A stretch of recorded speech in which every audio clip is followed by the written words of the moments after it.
I remember the exact morning she opened the shop.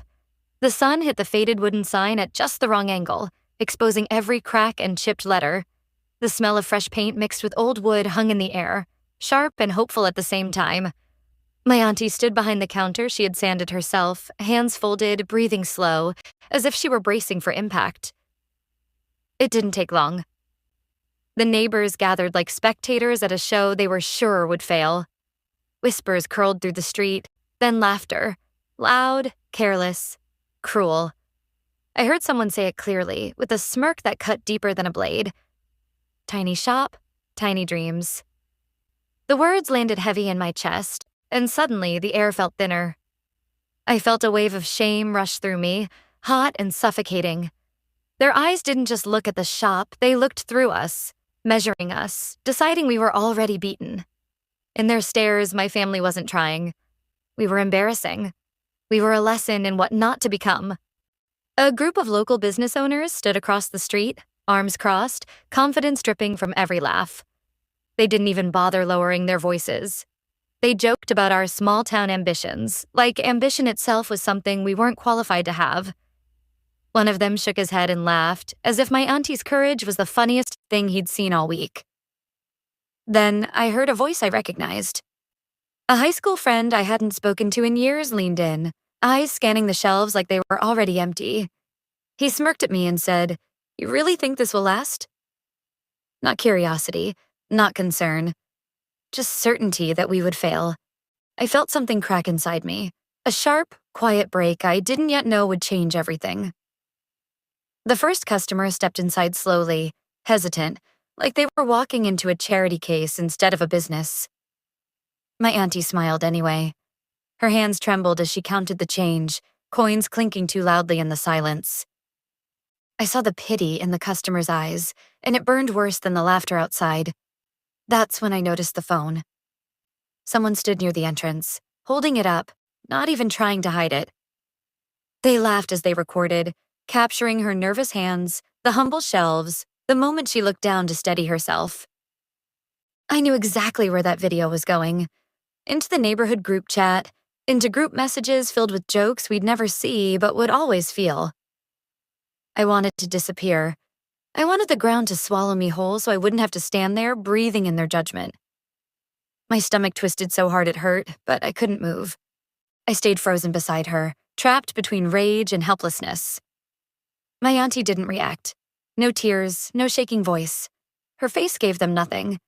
Just that same quiet determination she'd carried her entire life. But I felt the humiliation for both of us.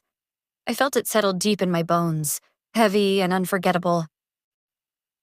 As I watched her straighten her shoulders and thank the customer with a steady voice, something inside me hardened. Right there, in the middle of their laughter, I made a promise I didn't say out loud. They would never see us as weak again. My auntie had always been the silent anchor of our family. She never announced her sacrifices. She never demanded gratitude. She just absorbed the weight of everyone else's problems and kept standing. While others talked about dreams, she quietly gave hers away so the rest of us could survive. After my parents' divorce, I watched her work double shifts without complaint. She came home exhausted, shoulders slumped, feet swollen, yet she still smiled when she saw me.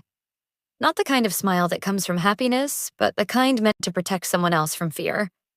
She held our family together with silence and routine, pretending strength until it became real.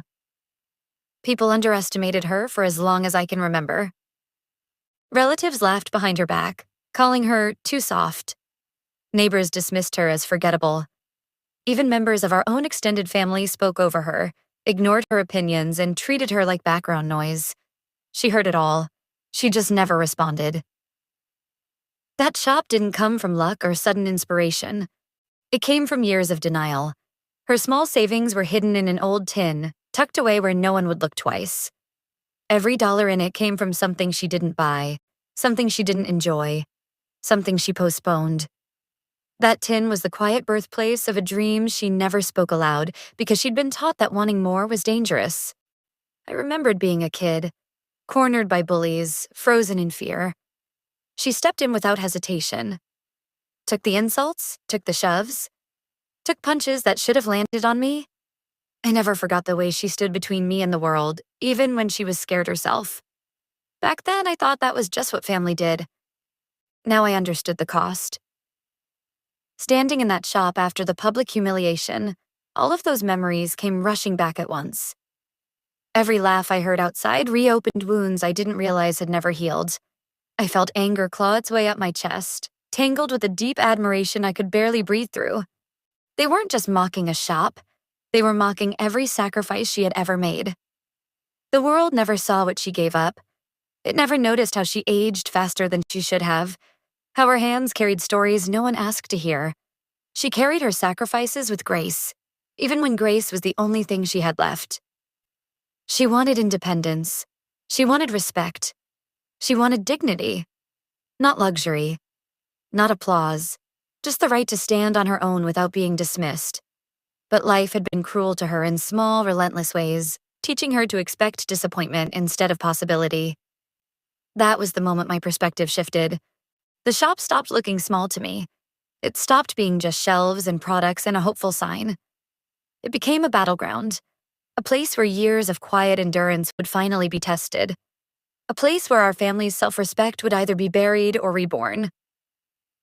As laughter echoed outside and whispers spread, I made another promise. When I felt settled deep and heavy in my chest, the people laughing today had no idea who they were underestimating. And one day, whether they liked it or not, they would regret it. Gossip spread faster than the smell of her homemade pastries. Before the day was even over, people who had never stepped inside were already repeating lies with confident smiles. I could hear it in passing conversations, see it in the way heads leaned together when they thought we weren't listening. Her effort hadn't even settled, and already they were tearing it apart with words. Competitors didn't waste time. They began whispering that her products were substandard, that she cut corners, that what she sold wasn't worth the price. None of them had proof. They didn't need it. In this neighborhood, reputation mattered more than truth, and they were determined to poison hers before it could grow.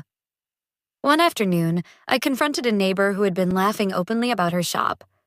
I asked him why he was spreading things he couldn't back up. He didn't even look embarrassed. He smirked, tilted his head, and said, "Relax, it's not that serious." The way he dismissed me, like I was a child who didn't understand how the world worked, made my hands shake. I realized then how comfortable they were being cruel. My auntie endured everything without complaint. Fake complaints came in one after another, accusing her of things that never happened. Petty sabotage followed. I walked in one morning to find sugar spilled deliberately across the counter, ground into the surface like an insult. Another night, the sign outside was damaged, hanging crooked as if someone wanted the whole street to see her struggle. I started noticing tension among the customers who genuinely liked her. They lowered their voices when they came in. They glanced outside before stepping through the door. They wanted to support her, but they were afraid. Afraid of becoming targets themselves. Afraid of being laughed at for standing on the wrong side of a losing fight. The shop began drawing attention anyway. Curious onlookers slowed their steps, some with mocking smiles, others with real interest in their eyes. A few came in just to see if the rumors were true. I watched their expressions change as they tasted her food, confusion replacing expectation. That small shift kept me going. At night, while she slept from exhaustion, I stayed awake. I researched her competition relentlessly. What they sold, how they marketed, where they were vulnerable. I didn't want loud revenge. I wanted precise revenge. I planned subtle ways to elevate her reputation without exposing our hand. Ways that would let truth do the damage instead of anger. Then the note started. Slipped under the door, left on the counter. Anonymous messages with no names and too much confidence. Quit before it's too late. Over and over again. I watched her read them in silence, fold them carefully, and put them away like they didn't matter. But I could see it in her shoulders. I could feel the fear she refused to voice. Every time someone doubted her, it hit me physically. A tightness in my chest, a heat behind my eyes. Anger and protectiveness fused into something sharp and focused. I stopped reacting emotionally and started thinking strategically. That's when everything changed. We began planning quietly. No announcements, no confrontations, just careful moves and patience. We talked late into the night in low voices, turning every insult into information, every attack into leverage. Ridicule became a map, showing us exactly where they were weakest. Her small victories started piling up. One repeat customer who came back without hesitation, a passerby who complimented her work and meant it, a smile from someone who had once looked away. Each moment felt enormous, like proof that the lies weren't as powerful as they thought. I could feel the tide shifting, slow but undeniable. The air inside the shop changed. The fear didn't vanish, but it made room for something else. Momentum. I knew then that this wasn't over. Not even close. But it would only turn in our favor if we stayed disciplined, if we played every card with intention. Every humiliation added fuel to the fire. Quiet, controlled, burning beneath the surface. We weren't striking back yet. We were preparing, and when the moment came, it wouldn't be loud desperation. It would be undeniable. One evening, just as the street outside went quiet and the lights inside the shop softened, the phone rang. I almost ignored it. She answered instead, her voice tired, expecting another complaint or another warning. What came through the speaker changed the air in the room instantly. A local influencer wanted to feature her shop. This wasn't just anyone. This was someone with a massive following, someone known for shining a light on small businesses that had been overlooked, underestimated, or deliberately pushed down. I watched my auntie's eyes widen as she listened. Her voice trembled when she said yes, disbelief slipping through every word. She hung up slowly, like the moment might disappear if she moved too fast. Her hands were shaking, not from fear this time, but from the weight of what this meant. I could see it on her face, hope fighting with years of disappointment. This was our chance, not to argue, not to defend, but to let the truth walk out into the open where lies couldn't survive. That's when it clicked for me. All the gossip, all the whispered accusations, they weren't weapons anymore. They were fuel. Once people saw her story, once they saw her face, her effort, her quiet dignity, the same mouths that spread rumors would fall silent. Sympathy wouldn't just appear. Admiration would take its place. I went deeper than I ever had before. I uncovered hidden accounts from other small shop owners, stories buried under fear and silence. The same competitors who mocked her had done this before, pressured others, spread lies, forced them out. It wasn't coincidence. It was a pattern. Proof of malicious intent that suddenly made everything clear. Around that time, a mentor entered our lives without warning. A retired businesswoman from our town walked into the shop one afternoon and introduced herself. She didn't pity us. She didn't offer empty encouragement. She spoke with calm authority and offered advice that cut straight through the noise. She told my auntie, "You don't look like someone who should quit." And just like that, we weren't alone anymore. The shop's humble beginnings, the shelves they laughed at, the sign they mocked, started to transform into something powerful. What they called small became proof of resilience. What they dismissed became evidence of courage. Every crack in the wood told a story. Every early mistake became part of the narrative. I felt it then. A sharp, almost vindictive satisfaction rising in my chest. Years of mockery, years of being talked over and laughed at could be undone in one public moment. Not with shouting, not with confrontation, with exposure. That night, as we planned the feature, everything aligned. The turning point was no longer coming. It was here. My plan solidified with absolute clarity. This shop would no longer be touched by rumors. It would no longer be fragile. Once the world saw her for who she really was, her small shop wouldn't just survive. It would become untouchable, respected, and unstoppable. The day the influencer's feature went live, I sat beside my auntie, holding my breath. The screen illuminated her dedication, every careful stir of dough, every meticulously arranged pastry, the quiet smile she gave each customer. Her story unfolded in words and images, raw and honest, and it cut through months of ridicule like sunlight-piercing fog. Comments started flooding in almost immediately. Support, admiration, messages from strangers who resonated with her journey. The video went viral faster than I could have imagined. Every share, every like, was a silent slap to the faces of those who had mocked her. The same people who had laughed at her shop's humble beginnings were now swallowed by the tide of validation. Competitors, who had spent months whispering lies, were exposed online. Every smear campaign, every malicious post was documented and shared. The truth was relentless, and it could not be denied. Their attempts to tarnish her reputation only amplified the admiration she received. I felt a surge of satisfaction that was almost electric. I orchestrated a mystery shopper campaign myself, sending neutral eyes into the shop to witness her unmatched service. Every detail, her patience, her warmth, her skill, was noted, shared, and celebrated. Nothing could compete with the authenticity she offered. Nothing could undermine the story now unfolding. Local media caught wind of the buzz. News outlets picked up the story, covering her perseverance, the shop's growth, and the obstacles she had overcome. The small shop that had been a target of ridicule became a beacon of resilience. I watched my auntie quietly absorb the attention, her hands trembling slightly, but her eyes calm and proud. Awards followed. Community recognition she had never imagined possible. Competitors who once sneered and whispered were left fuming, humiliated by the very person they had dismissed. Their arrogance had become their downfall. Every smirk, every whispered joke had rebounded like a stone thrown into a stormy sea. Even those who had mocked her relentlessly now approached with desperate requests. Tips, jobs, collaborations. The humiliation they had inflicted now mirrored back at them. A slow, painful justice. One of her harshest critics publicly begged for employment, his voice trembling as he admitted he had underestimated her. The power had shifted entirely.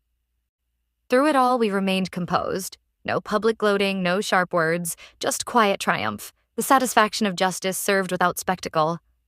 Every act, emotional, social, professional, felt complete. A long-awaited reversal of power that had once seemed impossible.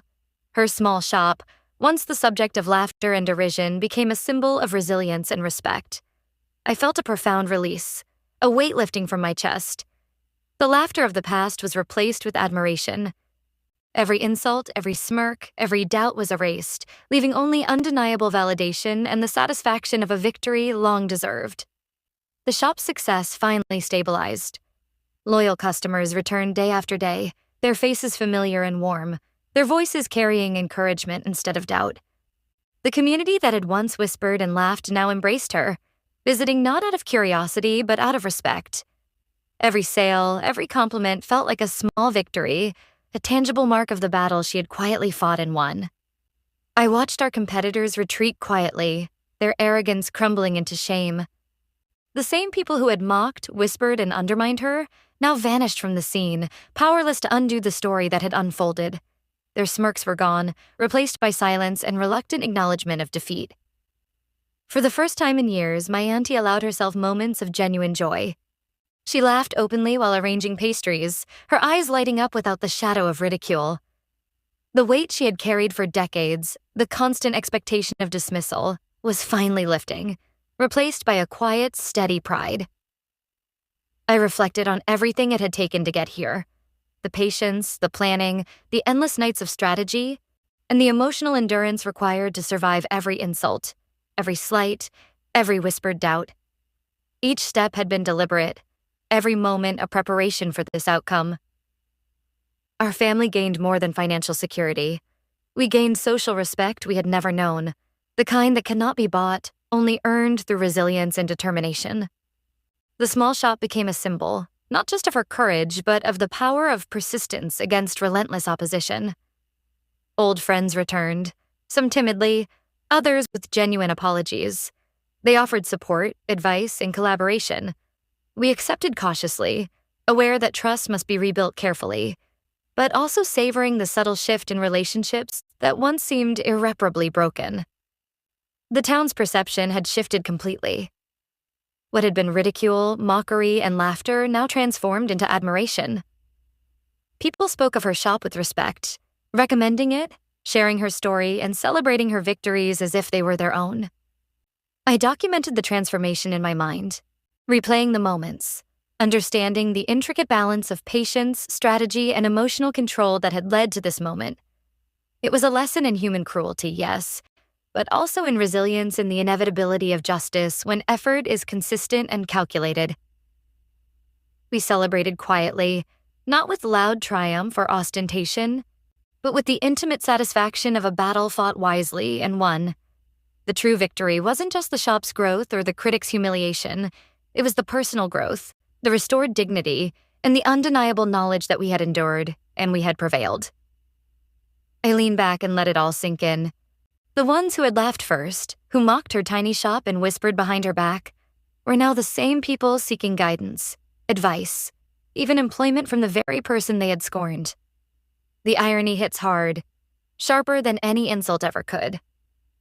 Life has a way of balancing injustice, often in ways that are quiet but devastatingly satisfying. Watching those who underestimated her stumble and realize their error brought a calm, almost meditative sense of triumph. The satisfaction wasn't in gloating, it was in witnessing truth and perseverance quietly dismantle arrogance. My auntie's journey proves that quiet determination, patience, and unshakable self-belief can overturn years of ridicule and disrespect. The shop she nurtured with sweat and silent sacrifice became more than a business. It became proof that dignity and resilience can never be mocked into extinction. For anyone watching, remember this. Patience, planning, and self-belief are weapons more powerful than anger or confrontation. They can transform humiliation into triumph and quietly, irreversibly, restore respect. Never underestimate the strength behind someone quietly pursuing their dreams, the kind of strength that refuses to bend under laughter, scorn, or dismissal. The story isn't merely about revenge. It's about resilience, family, and justice served with dignity. Share this story with anyone who has been mocked, belittled, or underestimated. Reflect on it, and remember that the ones who laugh first may one day be the ones who learn humility in the harshest way. Comment below. Have you ever witnessed someone rise above public humiliation? Don't forget to like, subscribe, and hit the bell to see more real-life stories of courage and revenge. Remember this always. The laughter of today can become the regret of tomorrow.